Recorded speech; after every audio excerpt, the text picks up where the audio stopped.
இந்த ஸ்லோகம் ஸ்ரீமத் பகவத்கீதையின் 12வது அத்தியாயமான பக்தி யோகத்தின் 17வது ஸ்லோகம்.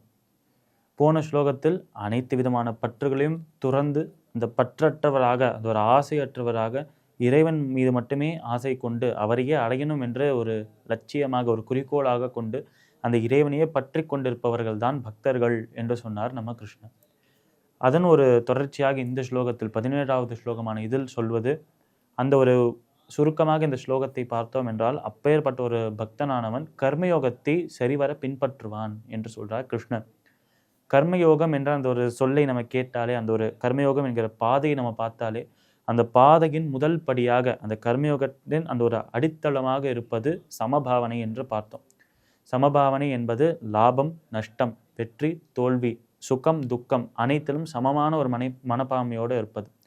அதனால் இப்போ எனக்கு ஒரு லாபம் கிடைச்சிருக்கு, எனக்கு ஒரு இவ்வளோ சொத்து, இவ்வளோ காசு கிடைச்சிருக்கு ஒரு வேலையில், இல்லை இதே வேலையில் எனக்கு வந்து ஒரு நஷ்டமாயிருக்கு, எனக்கு இவ்வளோ காசு போயிருக்கு என்றால், இந்த இரண்டு சூழ்நிலைகளிலும் சமமாக யார் இருக்கிறாரோ, மனம் அலைப்பாயாமல் அமைதியாக யார் இருக்கிறார்களோ அவர்களுக்கு தான் அந்த ஒரு பக்தி யோகம் கிட்டும் என்று சொல்கிறார் நம்ம கிருஷ்ணன். மேலும் அவர் சொல்கிறது, எந்த ஒரு போட்டியாக இருந்தாலும் நம்ம வந்து நம்மளோட வாழ்க்கையில் பல போட்டிகளில் நம்ம வந்து பங்கேற்கிறோம். இப்படி எந்த போட்டியாக அதை நம்ம சிறு வயதில் இருக்கும்போது செய்ததாக இருக்கட்டும், இல்லை ஒரு பள்ளி பருவத்தில் வந்து செய்ததாக இருக்கட்டும், வேலை வாய்ப்புகள் நடக்கும்போது, இதுவே வேலையில் இருக்கும்போது, வேலை முடிந்த பிறகு, இப்படி இருக்கும் ஒவ்வொரு கட்டத்திலும் ஒவ்வொரு போட்டி நம்மளுக்காக காத்துட்டு தான் இருக்குது நம்ம வாழ்க்கையில். அப்படி எந்த போட்டியாக இருந்தாலும் அந்த போட்டியில் பங்கேற்கிறதுக்காக தான் போகணுமே தவிர, அதை ஜெயிக்கிறதோ தோக்கிறதோ அடுத்த கட்டமான விஷயமா தான் இருக்குது. அதனால்தான் வெற்றியாக இருக்கட்டும், தோல்வியாக இருக்கட்டும், இது இரண்டுத்திலுமே சமபாவனையோடு இருக்க வேண்டும். ஒரு சமமான மனப்பான்மை, ஒரு அமைதியான மனத்தோடு இருக்க வேண்டும். இப்படி இல்லாமல் நமக்கு சுகம் கிடைத்திருது, நம்மளுக்கு வந்து ஒரு வெற்றி கிடைச்சிருது என்றால் அதை ரொம்ப கோலாகலமாக கொண்டாடுறது. இதுவே நம்மளுக்கு வந்து ஒரு தோல்வி ஆயிடுத்து, நஷ்டம் ஆயிடுத்து என்றால் அப்படியே துவண்டு போய் அந்த இடத்துலயே விழுந்து அழறது. இந்த இரண்டு விஷயங்களுமே நம்மளுக்கு கை கொடுக்காது, நம்ம வாழ்க்கையில மேன்மையே தராது.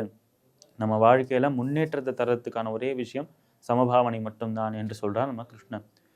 அதனால்தான் எவ்வளோ பெரிய நபர்களாக இருக்கட்டும், பல மகான்கள் நம்ம வந்து பார்த்துருக்கோம் நம்மளோட இதிகாசங்கள்.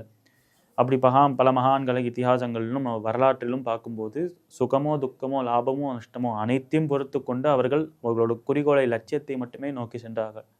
அதுபோலவே தான் நாமும் அந்த ஒரு சமபாவனையை, அந்த ஒரு சமமான மனப்பான்மையை நம்ம கொண்டு வர வேண்டும் என்று சொல்றார் கிருஷ்ணன். இப்படி இருக்கும் இந்த நபரானவர் சுகம், துக்கம், லாபம், நஷ்டம், வெற்றி, தோல்வி இது அனைத்திலுமே சமமாக இருக்கிறார் என்று சொல்லும்போது, இதிலேருந்து நம்ம இன்னொரு விஷயமும் புரிந்து கொள்ள வேண்டும். யார் ஒருவருக்கு வெற்றியினால் சந்தோஷம் கிடைக்கிறதோ, தோல்வியினால் துக்கம் கிடைக்கிறதோ,